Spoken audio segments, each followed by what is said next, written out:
가혹한 상속세 때문에 싱가포르로 이민 간다는 기사 보신 적 있나요? 열심히 사업하고 벌어서 소득세 낼 거 다 냈는데 상속세로 절반을 다시 가져간다니 법은 이해하겠지만 너무 억울하죠? 초고액 자산가들은 국내 재산 다 정리하고 싱가포르나 두바이로 떠난다는 분들이 생각보다 많습니다. 기사에 나온 내용도 회사를 매각하고 세후 소득이 2천억 원이었기 때문에 절반을 상속세 내면 세금만 1천억 원이라는 내용입니다.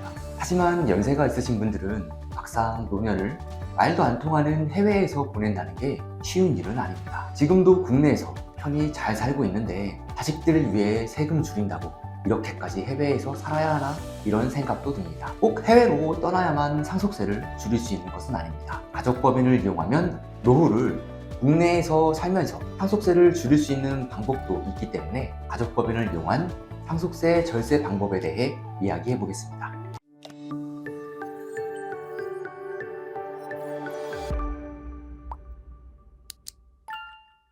앞의 기사처럼 상속세 없는 싱가포르로 가서 재산을 승계하려면 사실 쉬운 일이 아닙니다. 만약 시간을 두고 다시 한국에 돌아온다면 비거주자로 인정받는 것 자체가 국세청에 시비 걸릴 수 있기 때문에 해외로 가서 자산을 증여하고 오겠다는 것도 상당히 리스크가 있습니다. 또한 우리나라 세법은 비거주자가 되더라도 국내에 재산이 있으면 상속세 과세 대상이 되고 국내 재산을 다 정리하는 것도 양도세 때문에 만만치가 않습니다. 대한민국의 부가 부동산에 편중되어 있기 때문에 특히 상속을 걱정하는 어르신들은 건물을 옛날에 취득한 것들이 많으셔서 처분 시 양도 차익이 거의 매각가에게 육박하는 것들이 많습니다. 차익이 10억 넘는 경우 양도세 최고세율이 적용되어 49.5%를 세금으로 냅니다. 상속 증여세 최고세율은 50%인데 해외로 가서 상속세, 증여세 안 내겠다고 부동산을 처분하면 실익이 별로 없겠지요. 그렇기 때문에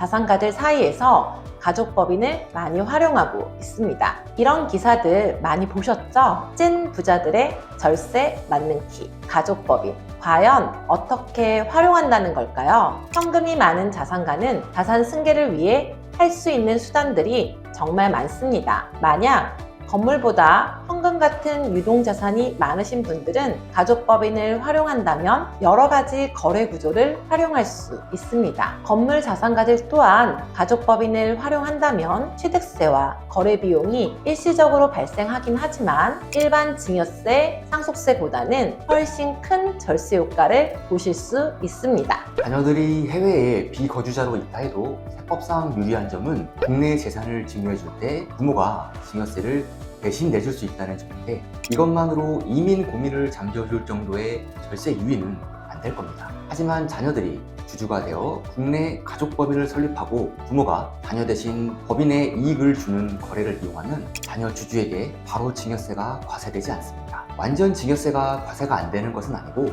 이익은 법인이 보기 때문에 1차적으로 법인세를 내야 합니다. 하지만 주주 역시 법인이 이득 보는 것에 지분율만큼 비례해서 실질 이득을 보기 때문에 세법에서는 이 간접 혜택 보는 이익이 거래 유형별로 1년 동안 1억 이상인 경우에만 증여세를 과세합니다. 상증세법 45조의 5에 나오는 내용인데요. 이 가족법인 주주별 1억이라는 한도를 이용해서 여러 가지 구조를 짜낼 수가 있습니다. 현금이 많으신 분들은 이 구조만으로도 자산 승계를 위한 여러 거래 유형을 만들 수가 있습니다.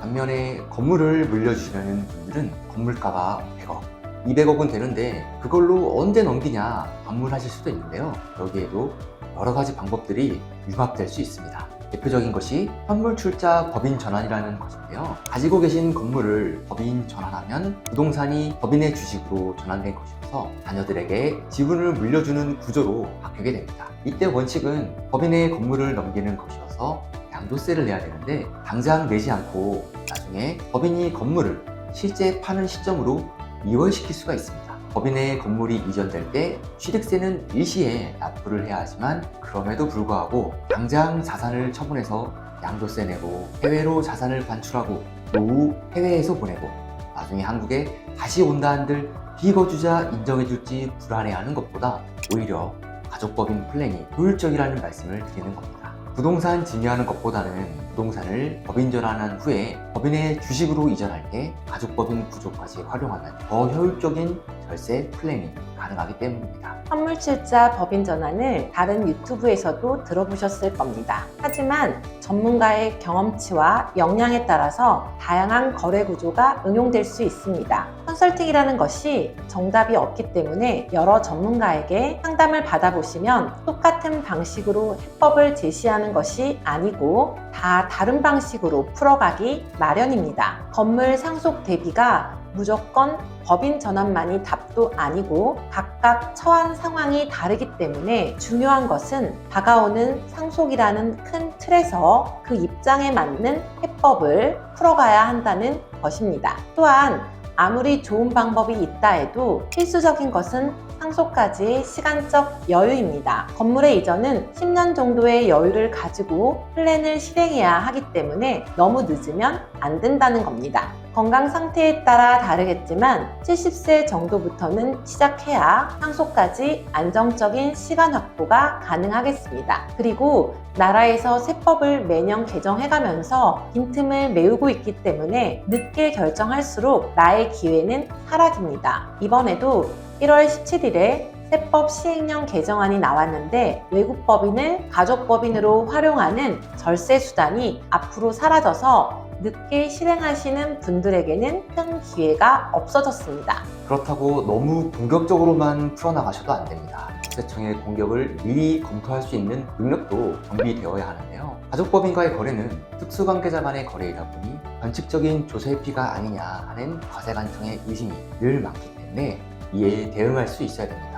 그러기 위해서는 국세청 출신 세무사들이 유리할 것이고 국세청 출신 중에서도 가족법인 관련 업무를 많이 해본 사람과 진행하는 것이 제일 좋은데 막상 찾으려면 쉽지 않기 때문에 경력과 인력 구성을 반드시 확인해 보셔야 됩니다. 저의 경우 20년차 세무사로서 국세청에서 11년 동안 세무조사 업무를 해왔고 이후 3일회계 법인에 스카우트 되어서 7년간 세무조사, 수기수 역할로 상무까지 근무했습니다. 직접 제 가족법인을 설립해서 부동산 투자까지 해봤기 때문에 이번에 부동산 가족법인을 주제로 책까지 집필하였습니다. 강남 건물과 여러 부동산이 있었던 자산가께서 어떻게 가족법인 플랜 리스크를 해소를 하셨는지 상담 사례가 궁금하시다면 하단 고정 댓글 링크를 통해 더 알아보시길 바라겠습니다.